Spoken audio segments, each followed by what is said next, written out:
That's pretty impressive. Hello, welcome to WayPoint Survival. Today, I'm going to show you 5 hobo match tricks. Stay tuned.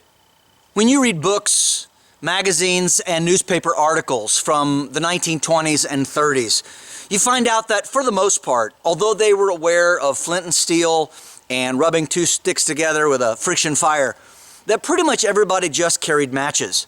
Of course, this went along with the hobo culture. And of course, they had lighters and things like that that required fuel, but that was an extra expense. It wasn't always available, and you could buy matches, a whole box, for like a nickel.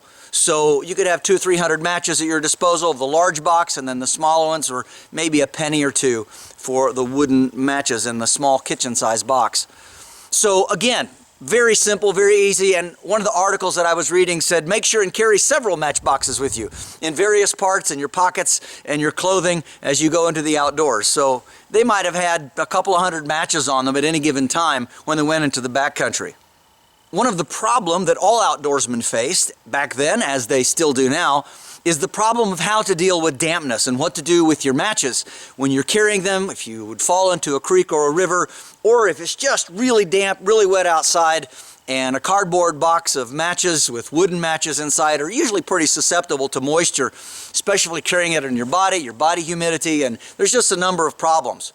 Well, outdoorsmen of that era, of course that fits the hobo culture we've been looking at, found several unique ways to solve the problem. I'm going to show you 5 different things you can do right now. The first trick I want to show you involves a whole box of wooden matches. First, we need to get a good fire going, and then in a double boiler, which just consists of an old pot with a tin can that has a pinched spout in the end, we want to go ahead and melt some of this paraffin Gulf wax. Get that melted good in there, and once that's nice and liquid, next we want to go ahead and fully open the matchbox, removing this cover, place it to the side in a nice dry spot, and then using some gloves, because the can is hot and we don't want to get this hot wax on us, this paraffin, we go ahead and we pour into that box. And you want to pour enough until it fills it up. Now, notice that this box leaks, and I probably dumped a little bit out, but these cardboard corners are not sealed up. So you may need to do this a couple of times after this hardens, after it fills up the cracks and the corners. See, I can move it around, and then we'll go ahead and put a little bit more in there. And then you set this aside so that it can cool.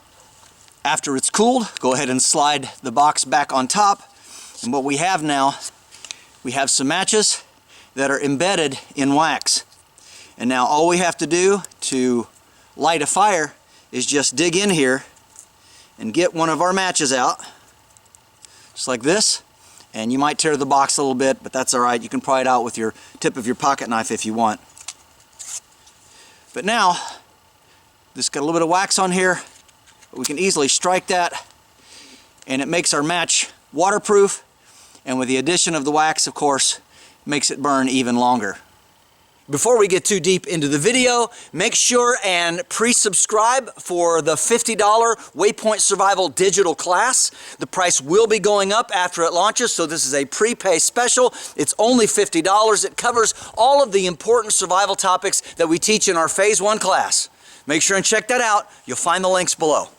The second trick that we're going to do involves using some liquid glycerin and then some Collodion. Now, I couldn't find 100% at my local store.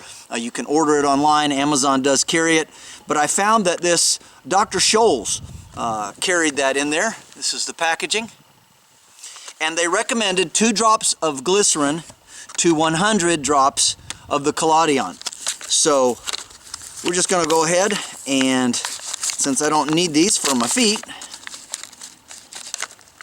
we're just going to open this up, and we'll put a couple of drops of glycerin right in here, and then this will become our receptacle that we can dip the matches into. Alright, so very carefully, there's 1 and there's 2. Alright, now go ahead and stir that up a little bit, and that may not be a perfect ratio, but I think it's probably good enough. I'm going to shake that up some, and it's changing the texture just a little bit. And now all that we need to do, once that's shaken up well, you could take some of these Strike Anywhere matches, and yes, Diamond still makes these, and these are Strike Anywhere matches. They work pretty well. Not as good as the old ones, but again, they do still work. And so what you would do, I'm going to simply take this out, and then we just dip these like normal, like you would into anything else. And you want to make sure that you have a paper towel or a rag or a cloth or something. Let this dry thoroughly. Make sure you dip both sides. You want to make sure that this is completely soaked, so that when it dries, it has this hardened on the outside. You definitely don't want this to just be coated on one end. You want to make sure the whole wood of the match has been dipped and coated from end to end, so there's no way moisture can get in and ruin your match. Now you want to take these matches, however many you want to put together for your outdoor kit, and you want to set them aside in a nice warm place where they can dry. The next trick that they did to waterproof their matches was to dissolve some shellac in denatured alcohol. Of course, these are modern equivalents, but when you buy shellac from the store, and there's a big difference between shellac and polyurethane and other types of coatings. Shellac comes from bugs, actually, but it's clear after it dries, and it's a very old formula, but this one is already pre-mixed with alcohol for treating wood. So literally all you have to do is take your screwdriver and open this up. Take your Strike Anywhere matches. Now you can tie them on a string if you wish, whatever you would like to do, but just go ahead and dip them in there. Make sure they're nicely soaked. Make sure and do both ends. And then again, lay them in a nice warm place where they can dry. Now do keep in mind that this stuff is very, very flammable. Alright? So that's one reason why it works so well, and it's an excellent addition to a match. Not only to waterproof it, but also to help the flame. Next, we're using our Strike Anywhere matches, although you can use anything you wish, and some 100% cotton string, and I just got this at Lowe's. One of the problems that you have with a match when you light it, even Strike Anywhere matches, is that if there's any kind of wind, which is not too bad right now, but these burn out really quick and the wind can blow them away, and it's not always enough heat to get a fire started quickly. So here's what you want to do. Take 3 matches and stagger the heads. One there, and one there. You can put them beside each other if you wish, but just below each other. I like to put one on top so that I have the 3 and they kind of look like that. So we have one longer, one in the middle, and then one right at the bottom. Next, we take our string, make a loop, and we're going to fasten this together. Some of you are familiar with this technique. And we're just going to start wrapping down here at the base. And then you want to take this tag end and put it through that loop. So just like that, it's through the loop, pull it straight, and then when we pull on this end, it pulls that back up underneath our binding. Once you get that pulled through, it's going to look something like this. The one that's in the front, we simply trim off like that, and we leave this on here because we're going to dip this into our liquid paraffin. And just like this, we dip it in there, let it float around a little bit, try to get that string pretty well coated also, and then we pull it out and we let it dry. When it's nice and dry, this is going to be pretty stiff, but you can see what we have here. We have 3 Strike Anywhere matches. We've got the string. It's all together. It's dipped in wax. Now, I'm just going to use the box here, but I'm going to show you the difference that this makes. The idea behind it is that this head ignites, then this one, giving us a large flame, plus the wax, plus the cotton string, and it's something that we can easily use to stick up under a pile to get our wood started. You can see there, nice heavy flame. That's pretty impressive. I would say with something like this, you're going to get several minutes of really good burn time before you have to worry about the flame going out. It fell into the snow and it continues to just burn very hotly. Now, while you could buy commercially made match safes going way back even before the Civil War, an easy way for people to do it was to get a brass 10 gauge hull and a brass 12 gauge hull and put them together. They telescope in. Now, if you do this, make sure that you listen for a pop when you pull it apart.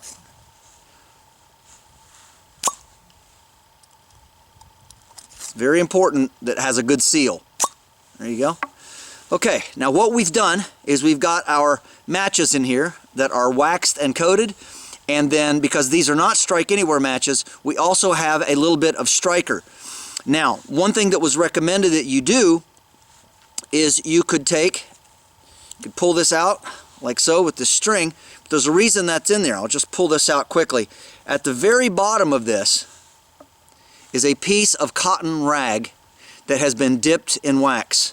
So that's what that looks like. And that just rides down in the bottom.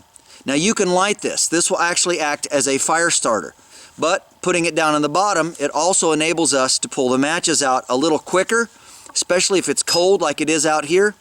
So we can pull this out, get this up to where we can get a hold of it easily, and then strike the match. So this is a really convenient way to do this, and very simple way to make your own match case. It is correct for the period, and like I said, make sure you find these that have a really good seal on it, and that will help keep them watertight, airtight from your body perspiration, as well as if you get into a storm. And also make sure that the primers are still in the ends, because that's part of that watertightness. Now, this last and final trick was reported by a gentleman who watched a hobo do this, and it was reported on January 16th, 1916. He says this: "I saw this scheme demonstrated by a hobo who was entertaining a crowd on a ferry boat. He made a number of narrow shavings around the stem of the match just above the head, so that the shavings look like feathers or fuzz along the stick of the match. With a match prepared in this way, the first strike will give a good blaze.